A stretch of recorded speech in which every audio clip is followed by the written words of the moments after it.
Day 2, 7 o'clock in the morning, and we just had breakfast here at 6, and now we're heading up the mountain. Everybody's fresh, slept well, good food. Not cold. It's slightly cold, but it's very nice and refreshing, and the sun hasn't come up yet. But we're going now. We've been told it's that way.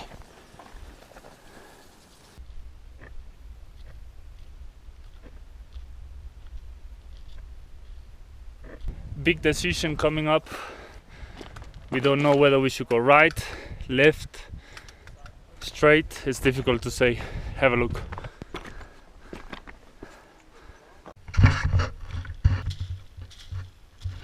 Very tough section here, only gravel. Look at that. How much you slip back.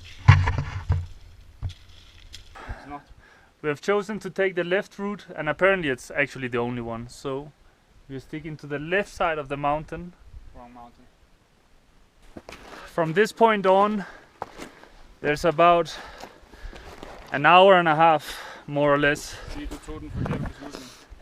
And they say that you should walk up here, follow that way, and then start turning left around.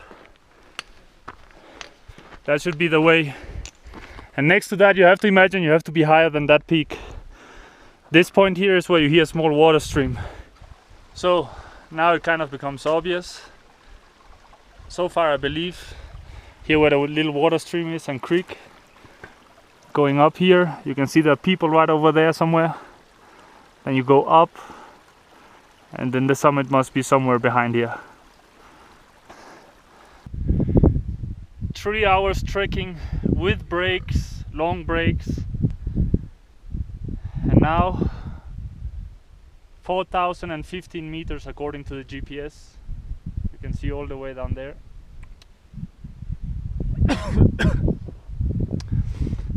Helga is coming all the way down there. She took the long route and we just took the shortcut over here.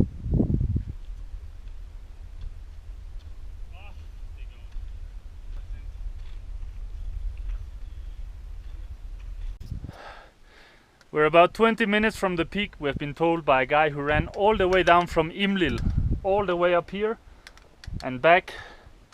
He's been doing it for, I don't know, 5-6 hours, the whole thing. But what I wanted to show you, it's the pure pleasure road, this part. It's very nice and relaxing compared to the whole area down there where it was just pure pain. Tilføj noget. Sugar! And water. But have a look at the road, eh? Nice. The peak is within grasp. 5 minutes since the last place we stopped. And you start seeing it. But it's tough.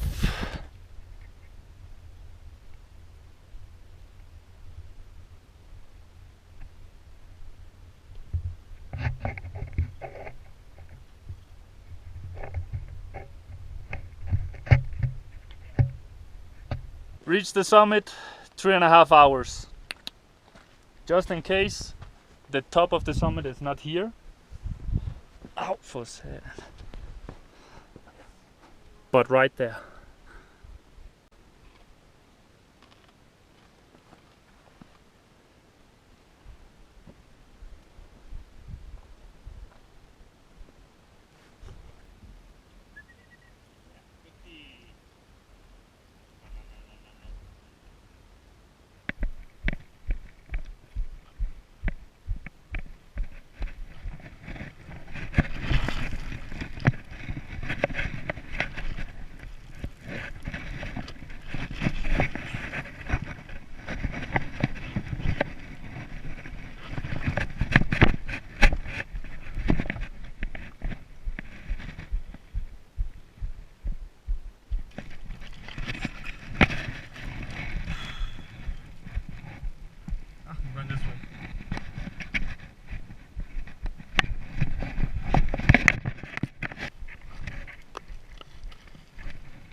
Back from the summit. It took us 2 hours.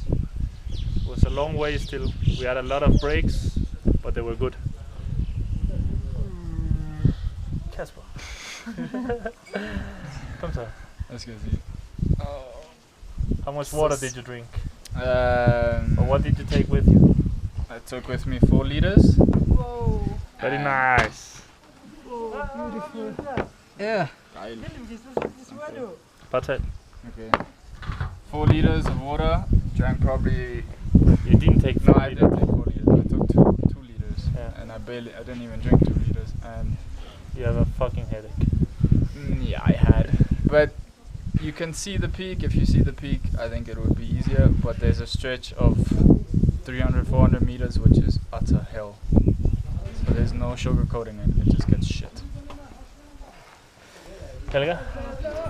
Well, I had like 1.5 liter water.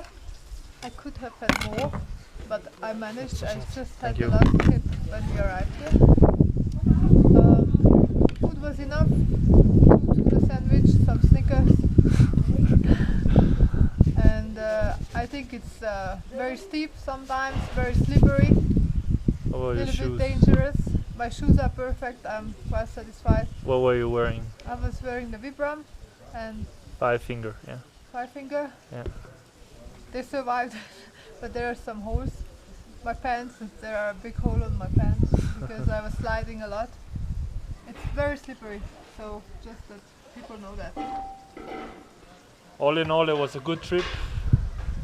You will need around between 2 and 4 liters of water. Does anyone want salt? Yeah, You can have the next it was a pleasure. And then instead of going on the left side of the mountain, stick to the right side. It's of the valley.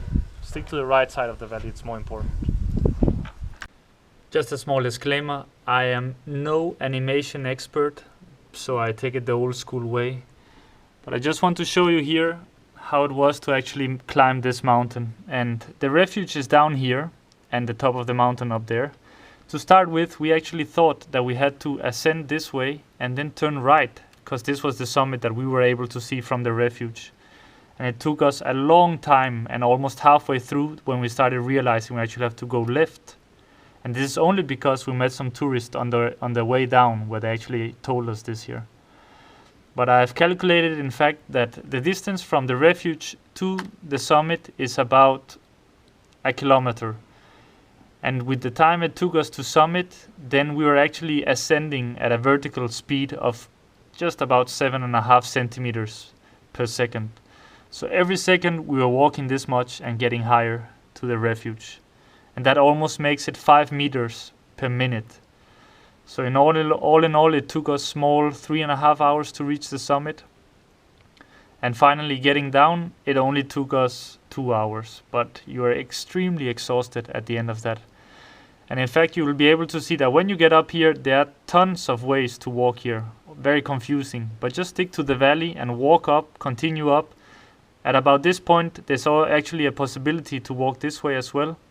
But I think people use it mainly to get down instead of ascending. But what we did, we went this way here, and then up here it becomes kind of easy to summit. And the rest of this here is just a easy walk. The most difficult part, without any doubt, is this whole section. It's extremely loose, the soil, a lot of gravel and rocks you're walking on, and basically 2 steps up will give you 1 step back. That's how you're falling, basically. So it's a long, slow walk. And actually the distance from the refuge to the summit on a horizontal distance, it's only 1.5, 2 kilometers, I think I was told. So it's not that much, but it's just up. So it's very intense. So a quick recap of how it was to summit and trek the mountain. And actually, to be honest, it took way longer than we actually anticipated. But we also took it at a very slow pace just to make sure that everything went okay.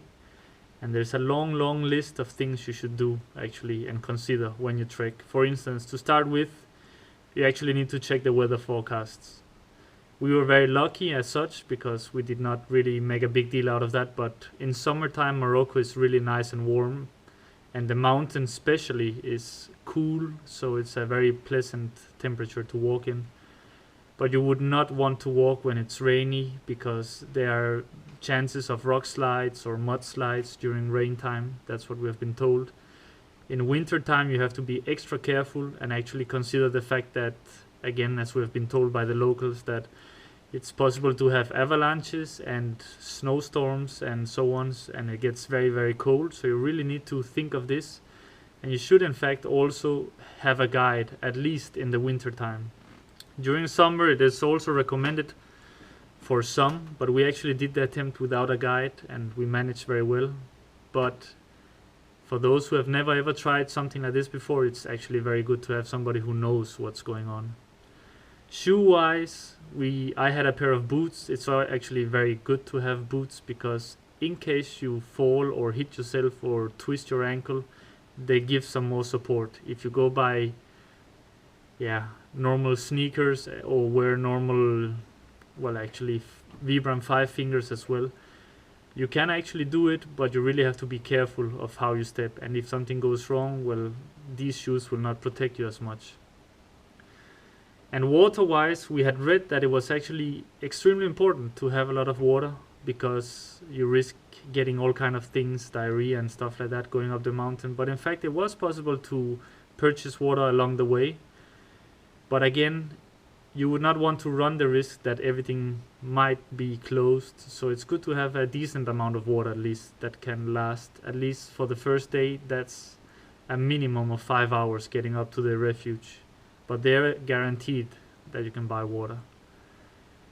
And finally, make sure you bring enough food for yourself in the form of small, what can you call it, energy packages of some sort, protein bars or any kind of bar, and some chocolate as well, and anything that gives you energy, because it takes a lot of energy from your body to actually climb this mountain, and you wouldn't want to risk anything happening to you the further you get up the mountain, because it is actually very isolated, the whole area. And we have been told again by the locals that you really need to consider these facts, water and food, and have that on your mind all the time. And it's better to bring a bit too much than too little, because if you run out of energy, food, water, get dehydrated, it's going to be a long walk back. So have that at least as as actually your top priority. Hope you enjoyed the video.